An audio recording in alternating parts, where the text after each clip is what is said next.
Hey guys, it's Gary coming back again sooner than I planned. Largely because I was watching Carm's video that he recorded yesterday. I just saw it today.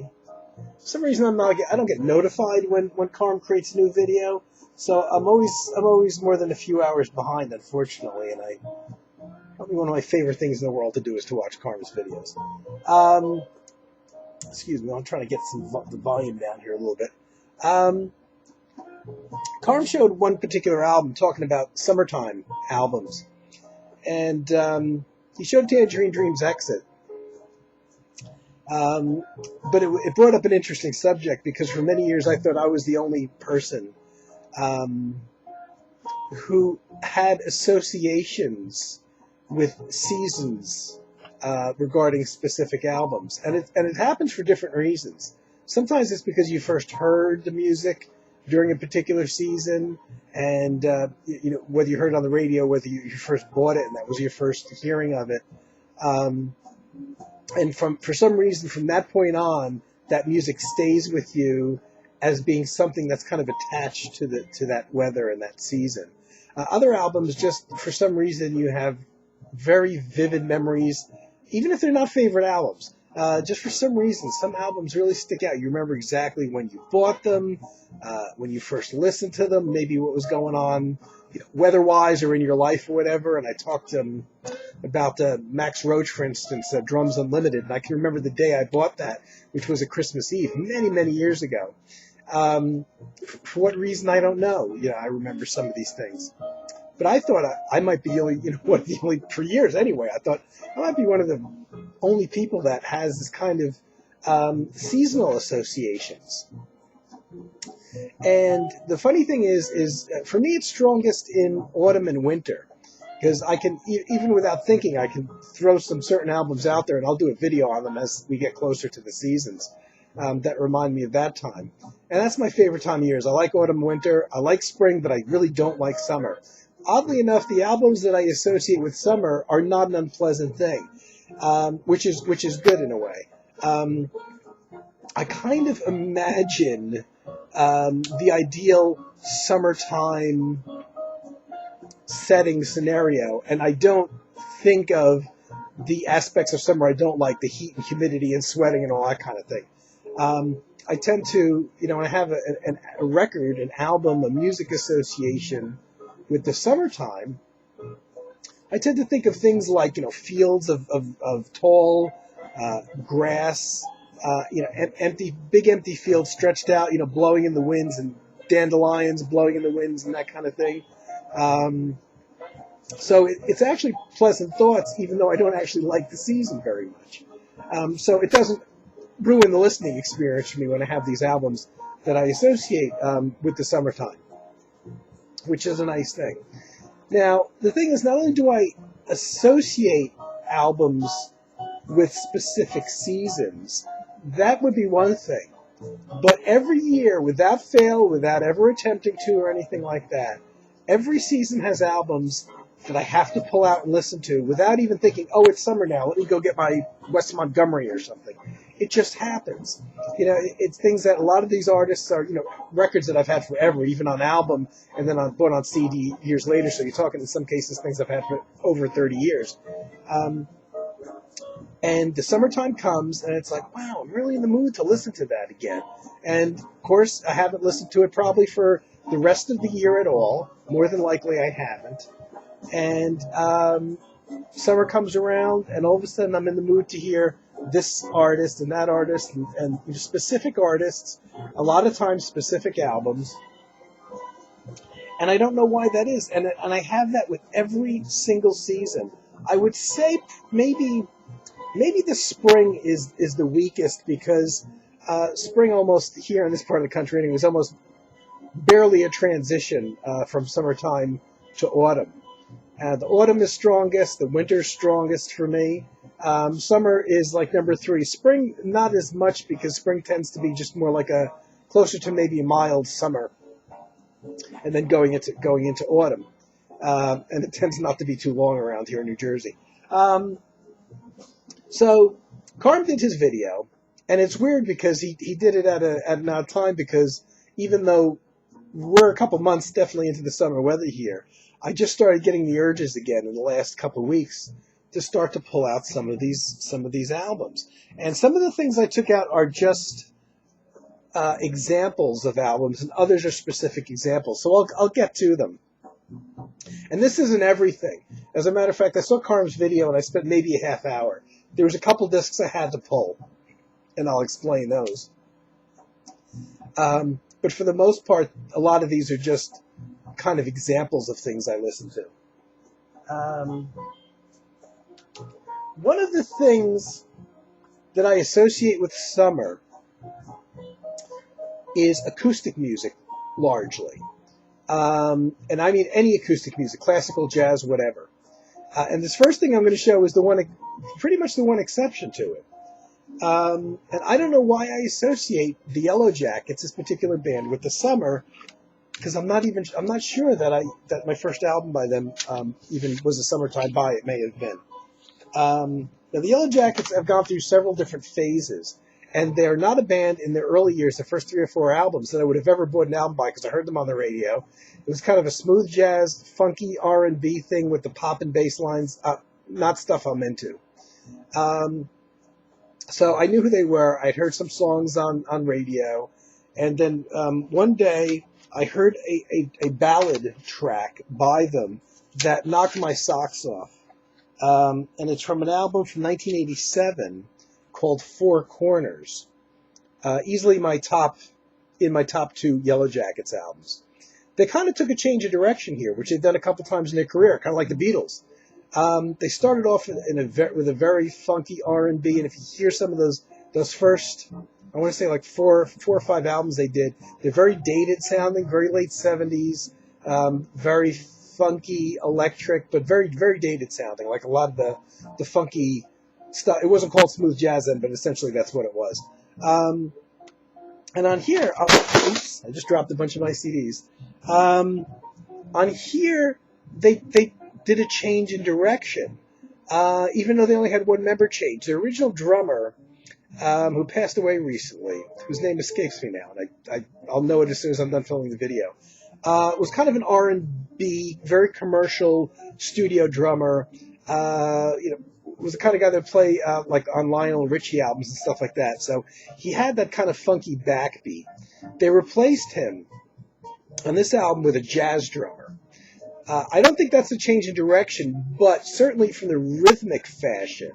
And the bass player, Jimmy Haslip, who's the founding member, who was, prior to this, kind of playing in a funky, popping the bass string style, completely stopped doing that with this album and started approaching his electric bass more like an acoustic bass and using a very natural, warm sound. Over the years, he went more and more in that direction, to the point that his electric bass sounds very much like an acoustic bass. And he stayed with the group until recently. He just left the band in the last couple of years. So it almost sounds like there's a different bass player on this record from their earlier albums, but there's not. But there is a new drummer. They're not playing those funky R&B backbeats anymore. There's a couple beautiful ballads on here that remind me almost of something you would hear on an ECM album. Not avant-garde, very pretty, but totally in like some world music influences. They have some guest like percussionists playing like world percussion and stuff like that. It's a fantastic album, one of my top 2. And I heard one of the ballad tracks on the radio off of this, and I'm like, could that possibly be the same guys? And I bought the album, and I was hoping that wasn't the only good track on it, and I was thankfully turned into a fan as a result. So their tastes led largely by Russell Ferrante, the keyboard player, who's the sole constant member of the band. Hold on, I gotta grab those CDs I dropped. Anyway, shortly after Four Corners, I'm not going to show every single album that they recorded after that point. Just my favorites. Just to show that they were kind of going in a different direction from the earlier R&B stuff. They actually recorded this album, The Spin, this blew me away because they almost dropped the synthesizers almost entirely. They used it just as backdrop colors for this. Even though there was no personnel changes from the last album, the new drummer that they had was still in place. Jimmy Haslip's still a bass player. Russell Ferrante still a guitarist. Had a saxophone player on here. It turned out to be his last album with them. But this was a very straight-ahead album. And just to show you how their music was changing, Russell Ferrante dropped the synthesizers probably to less than, by 75%. Like, they basically are used for background color. And it's a very acoustic-sounding album based around more of acoustic piano than anything else. Fantastic album. Goes to show you where they were thinking, where the thinking was going. At least Russell Ferrante, who's really the leader, because even though they're an American band that recorded all of their albums pretty much in the U.S., they went to the ECM studios in Oslo, I believe it was, to record this album and used the ECM engineer that recorded all those albums to capture that really good acoustic sound. So it kind of goes to show you how their music was changing. And for some reason, especially the spin, because it's much more acoustically oriented, I tend to really, really play. These four I'm going to show by them. These are not only their top albums, but every summer, these are the ones that I'm going to pull out. And I have really just about all their CDs. But these are the four I'm going to pull out. Right after that last album, they changed saxophone players. Mark Russo was the old saxophone player who had played with Tower of Power. They brought in here Bob Mintzer. And Bob Mintzer is more of a pure jazz player. And he's been with the band ever since. And this was 90, I want to say? Yeah, 1990 they recorded this. So they did have they retained the drummer that they kept with the Four Corners album. Still had Jimmy Haslip on bass, Russell Ferrante on keyboards. With Bob Mintzer in the band, they really kind of upped the jazz quotient a lot more. And whereas Mark Russo only played alto sax, you've got Bob Mintzer playing a lot of different saxophones, electronic wind instrument as well. There's slightly bit more synthesizers on this album, Greenhouse, but it's another fantastic album by them. And really kind of expanding the sound palette of the band. And it's almost unrecognizable from the kind of R&B band that they started as. And one more album I'm going to show. I put stickers in. I'm always covering up the covers. And this is probably my number, vying for my top two is the Like a River album, which is this one, and the Four Corners. This was just a year later. This was 91 or 92. I think it was 92. Beautiful, fantastic album, again with Bob Mintzer and Russell Ferrante and Jimmy Haslip. And I can't remember. I can't think of the drummer's name right now. William Kennedy. William Kennedy was the drummer that they brought on in '87 with the Four Corners album. Stayed with them for a bunch of years. And has since come back, but he was out of the band for about 10 years. But all those albums that I'm showing have Will Kennedy on there, and he's more of a jazz drummer. So they don't have the R&B thing going on. They got Bob Mintzer on saxophones. Some of the most beautiful, evocative writing that they ever did is on this album, Like a River.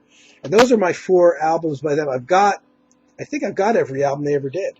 But those are the four that every summer I play. And if you're a particular more toward the acoustic jazz, I can't recommend the Spin highly enough.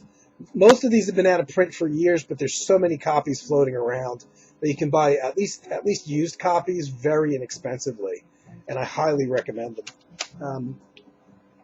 Apart from that, though, what do I associate with summertime? I don't know why, but I associate summertime with acoustic instruments and instrumentation.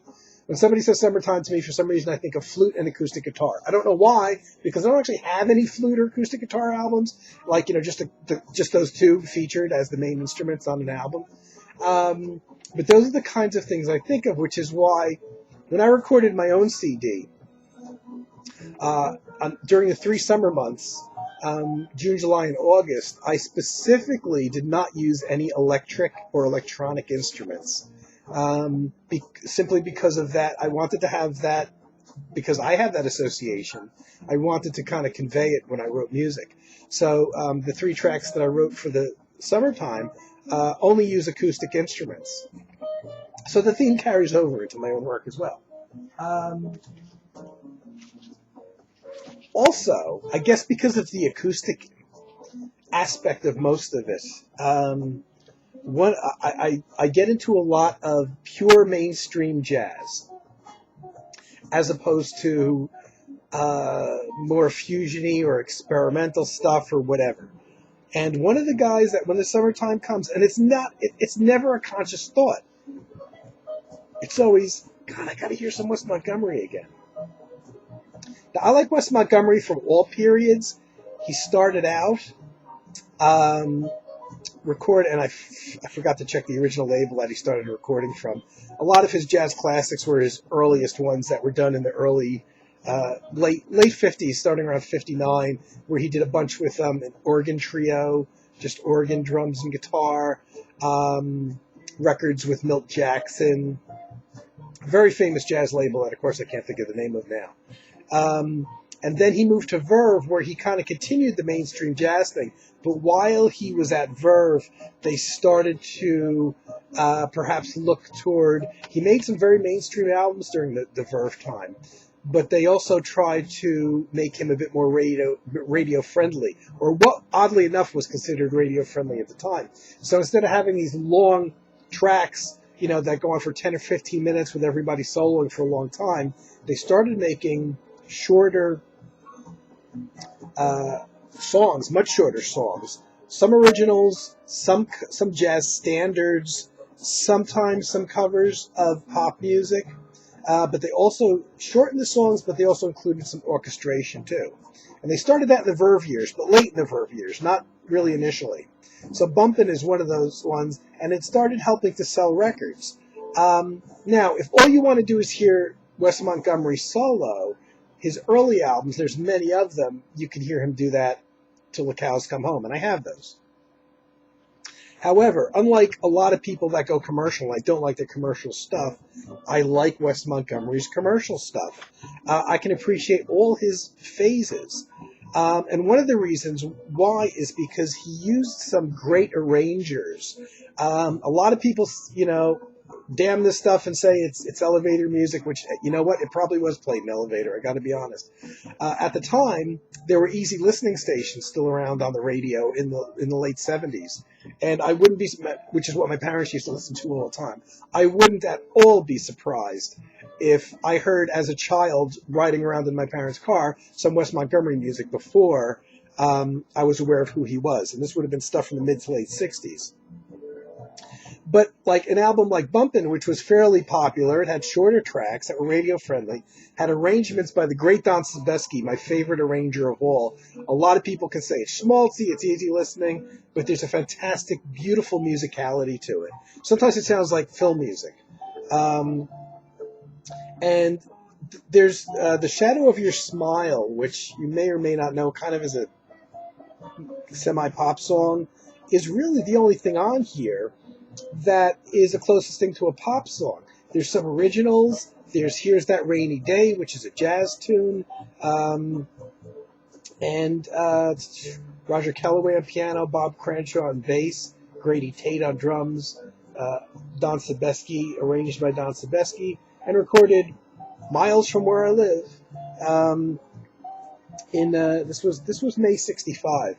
And I really, I wouldn't send anybody to buy this as your first purchase if you want to hear Wes solo, because he doesn't get a lot of solo space on these.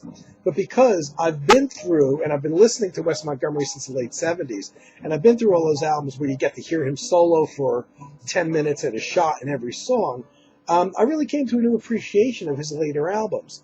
His last 3 solo albums he recorded were for A&M Records. He left Verve. They had already started steering his music in a more commercial direction and started getting radio play. And I guess he got enticed away by a bigger contract with A&M. And A&M really upped the ante in terms of making him commercial. He was already playing shorter tunes with orchestration. But what they did is they pretty much turned him into making instrumental versions of pop hits almost exclusively for his last 3 A&M records, and he died quite young of a heart attack during this time. But A&M, here's Down Here on the Ground, which would have been from about 67. He plays Georgia on My Mind, Down Here on the Ground, I Say a Little Prayer for You, which is, I think, a Burt Bacharach tune. There's a few songs still on here that are written by whoever arranged this album. I'm not sure if this one's Don Sebesky or not. No, this is Diodato, actually. Arranged a couple of the tracks. Oh, just one of the tracks. And Don Sebesky did. And Don Sebesky, I believe, wrote a couple of the tracks on here. So there's still a little bit of originals on there. It's not all pop tunes. Bass Ron Carter, drums Grady Tate, piano Herbie Hancock, Ray Barretto percussion, Mike Manieri vibes. There's also violins and cellos and Hubert Laws plays flutes. But it's shorter tunes. There's not a lot of soloing space, but there's something about this music that makes me say that says summertime to me. I don't know why. I think it could be maybe I went for rides in my parents' car more in the summertime, and they always had the easy listening station on. And even though I can't pin specific songs, this is the kind of music that was playing then. And you know what? For a lot of years, I stayed away from this stuff, and I was just listening to the extremely long solo, pure jazz, quartets and quintets of Montgomery's. And I just tell you, in recent years, I haven't been playing that stuff as much. I don't know why. But it's like I've been listening to the arrangements as much as the playing. Unfortunately, Wes does not get to solo very much on these recordings. The songs are, 3-minute and 2-minute songs on a lot of these. Now, by the time we got to the last couple A&M records, Road Song, which I love that cover. I love that cover. Which I think this was the last one, if I'm not mistaken. I think this even came out after he passed away. This has a larger amount of pop songs. It's Greensleeves isn't a pop song. Fly Me to the Moon is not really a pop song. But Yesterday, the Beatles tune, Scarborough Fair, not really a pop tune. Where Have All the Flowers Gone, which is a Pete Seeger track. But there's a couple of jazzy things in there. But these were, these little short 30-minute kind of albums. Tracks often, very rarely went longer than 4 minutes, unless it was an original. But most of the album is focused on basically Wes playing the melody with some really, really nice arrangements. But you have to be a person, I guess, that appreciates arrangements. But even more so than his other albums, there's something about these shorter albums with arranged string sections and everything, the shorter tunes, that screams summertime to me. And I don't know why. I really can't explain why, except for the thing I mentioned about, riding around in my parents' car as a kid with the easy listening station on. But actually, one of my favorite, it's playing now, one of my favorite tunes ever, of any music anywhere, is the version of Here's That Rainy Day that's on here, that's playing way in the background now. You won't be able to hear it. That's got the most beautiful arrangement I've ever heard by Don Sebesky. And I would put this particular version, this studio version with the strings and everything, it sounds like something that really belongs as a great theme in a movie or something. Absolutely beautiful. A lot of people just say it's schmaltzy, easy listening music, but it really, the chording on the piano is just fantastic, and the strings are just fantastic. And I think if you're going to buy one of these shorter tunes with the arrangements, this Bumpin' might be the way to go, because there's not really pop tunes on here, even though there are shorter tunes. But it's maybe a little less predictable. It's fantastic. I bought this album at least 4 times already. Vinyl, the first CD issue, the second CD issue, the third CD issue.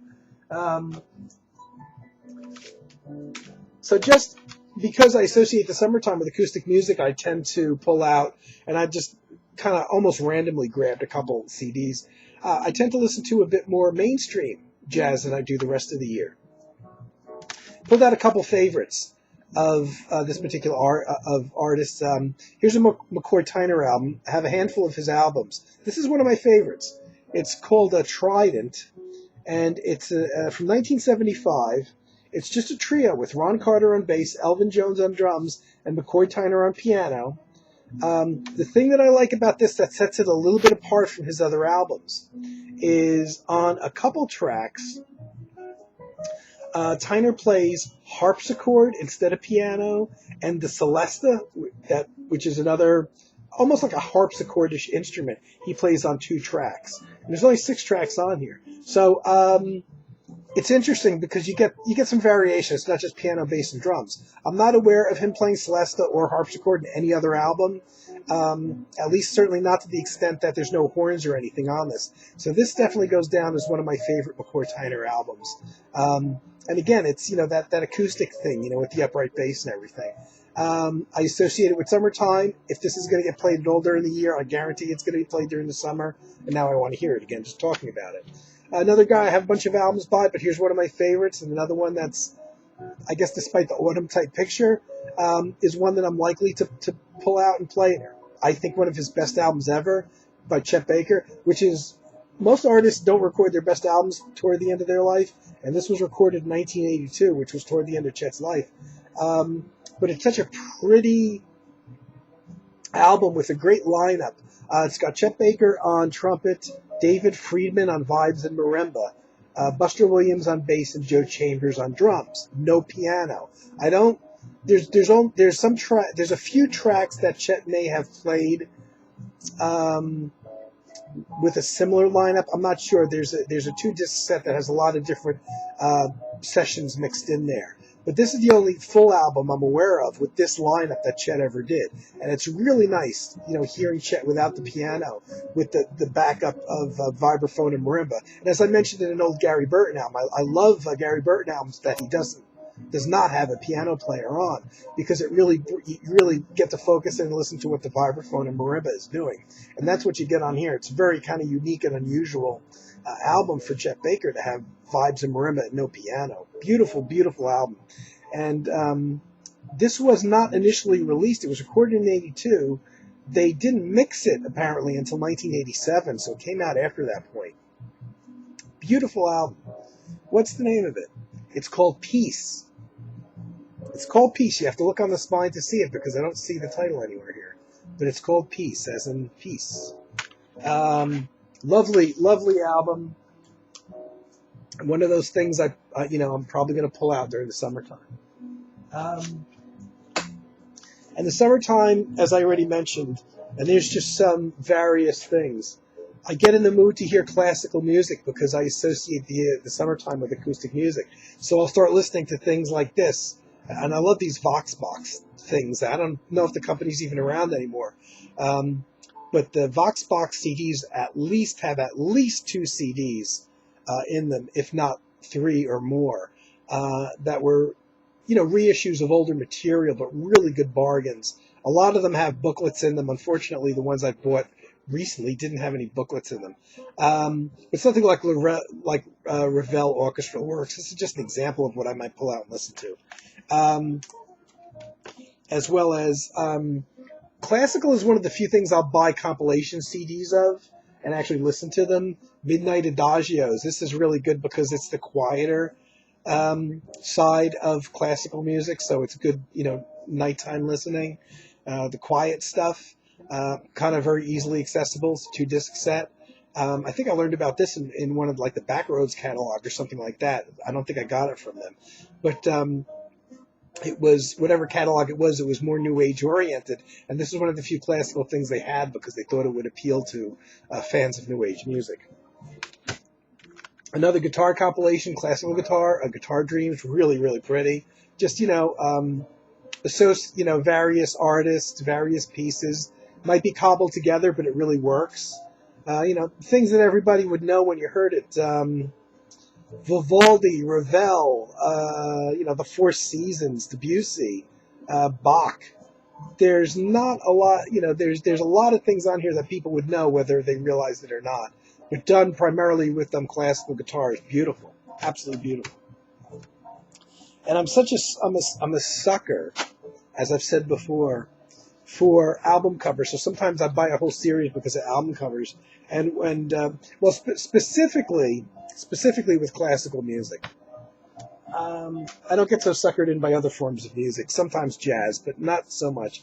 With classical that I don't know a whole hell of a lot about, I'll do it. So Deutsche Grammophon put together this series of weekend-themed CDs. So it's called a Baroque Guitar Weekend. So it's a lot of classical guitar pieces from the Baroque period. Again, there's Bach, there's Vivaldi, Pachelbel, Handel, all well-known composers. Nothing avant-garde. It's kind of pretty stuff that you could play in the background. One just called Weekend Favorites. Mahler, Satie, Vaughan Williams, Grieg, Mahler, if I said Mahler, yeah. So that's this one is more piano and violin oriented. But when I saw one, and I gotta admit, I like the covers, you know. And then when I realized they had a whole CD, a whole series, a whole CD, a Guitar Weekend, which isn't the same as the other one. This is you know what? Concerto di Aaron Wes. What was I show? I just did a video on it. I knew I had more versions of it, and it's on this one, and I'm sure I didn't show this one. So once again, the Rodrigo Concerto di Aaron Wes is on this one as well. Villalobos, Vivaldi again. So here's another one to add to the pile of Concerto di Aaron Wes versions that I have. One just called Weekend Dreams. Again, piano. This one was also guitar-oriented as well. But Grieg, Puccini, Beethoven, Debussy, Schumann, Vaughan Williams, Dvorak, another Rodrigo, another different section from the Concerto di Aaron Wes. So that's two more versions I have that I didn't show the first time. A Romantic Weekend, which I think... I love the cover art for these. These just came out when? In the late 90s? I want to say these probably came out in the late 90s. But again, this is like pretty stuff. Debussy, Mendelssohn, Verdi, Rachmaninoff, Ravel, Prokofiev. Easy to get into stuff. But if I'm going to play it all during the year, it's going to be in the summertime. An Adagio Weekend, all Adagios. Tchaikovsky, Rodrigo. Here we go, another extract from Concerto di Aaron Wes. You can see how many versions of this do I have, how many times this appears on classical compilations. None of these I showed in my concerto video. A Beethoven Piano Weekend, the only one really that they have that just features a single composer. So it's all piano. And all by one artist, which is unusual. Probably compiled from a bunch of different CDs, but it's really the only one that only features one artist playing throughout the entire CD and one composer. So it's all Moonlight Sonata, For Release, pieces that you would have heard. I'm such a sucker for these things, though. And when I see one I like, I end up buying the whole damn series.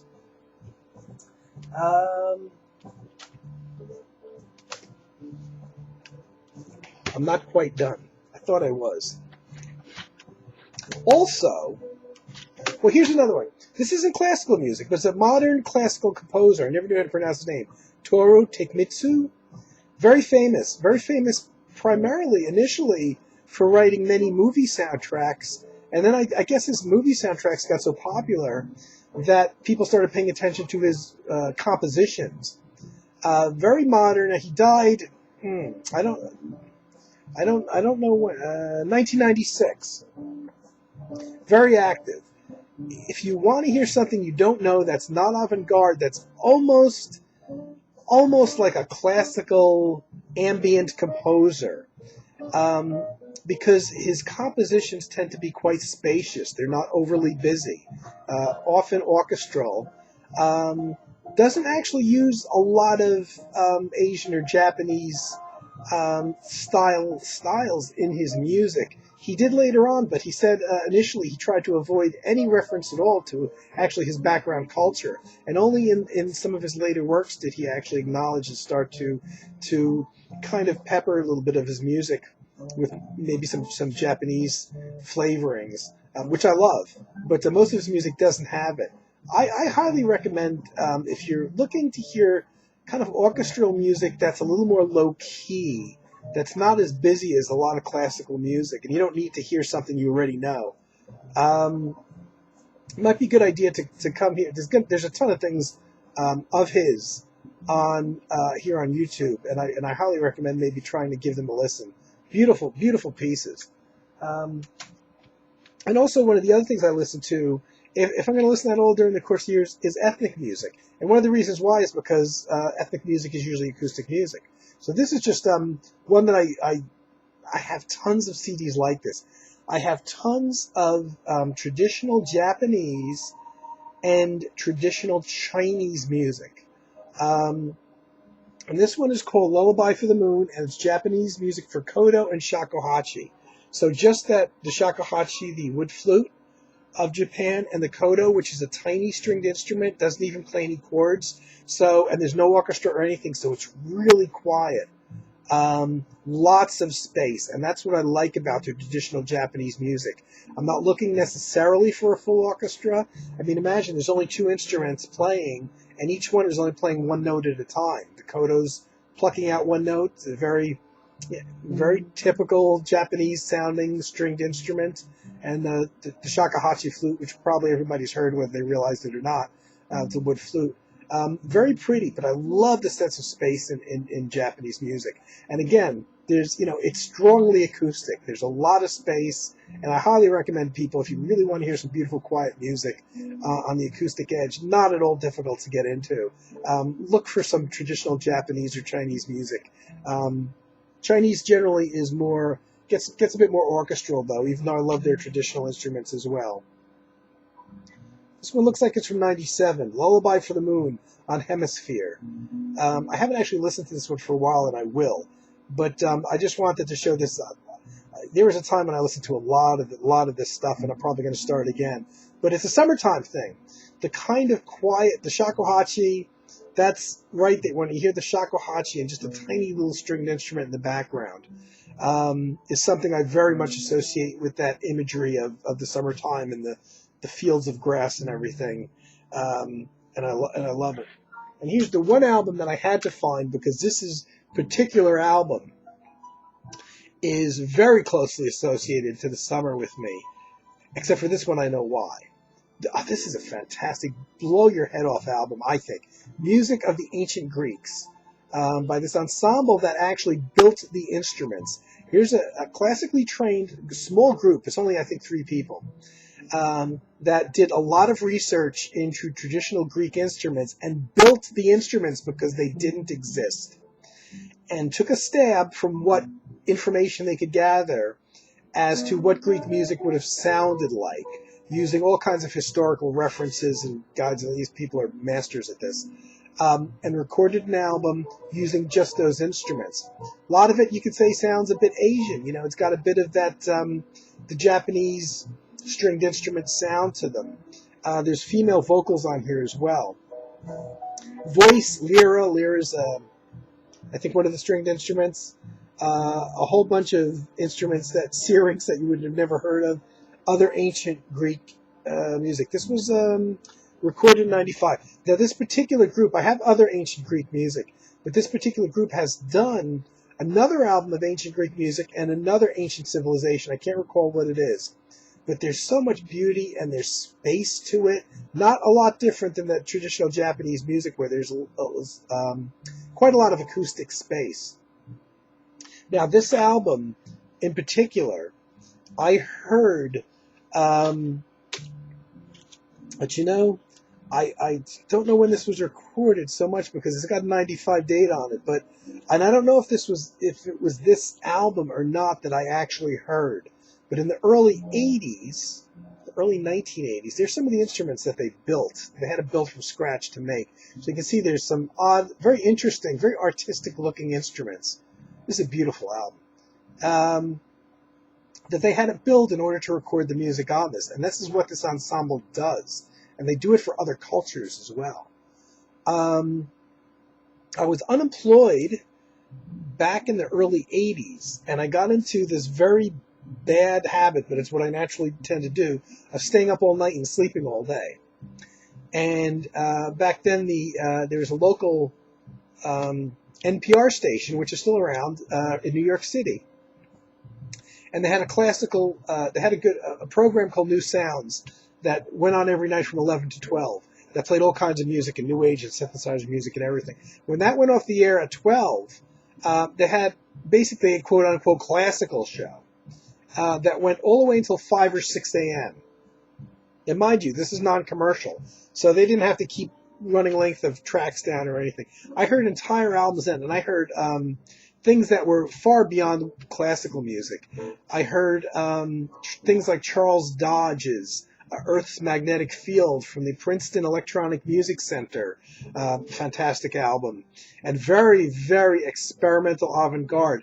I even heard the Paul Bly, Bill Connors, Lee Conant's album, one of the albums they recorded for the Improvising Artist label. They played the full album. It's about 36 minutes one night during the show, so it's clearly not just a classical show. And classical music as well, but even avant-garde classical music. Well, one night they played, I don't know if this particular album claims, well, the date on it is the 90s, though this may have been when it was issued on CD, or I heard another recording done earlier of music of ancient Greeks that sounded very much like this. But one night in the summertime, they played probably what was the entire album, if not a good chunk of it, of something that was just called Music from Ancient Greece. And it may or may not have been this particular album. It's very much in the flavor of this album. And I can remember just being not only floored by it, but I can remember it was like really middle of 2, 3 in the morning. And I can remember standing by my bedroom window with the stereo on listening to this, staring out at the open window. So I knew it was summertime. The window was open. My fans were going. And just looking out at the street light and daydreaming to it. And I don't know, I probably stared out the window for an hour, probably for the whole time that the music was playing. And it was so quiet and so in the dead of night that I don't even think a single car went down the street or anything during that entire time. I was just staring out at the street light, what little I could see outside in the middle of the night, with this just music, just this ambiance and atmosphere that it was creating.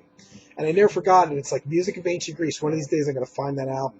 This may or may not be the album, but it's musically the same thing that I was hearing. And I never forgot that.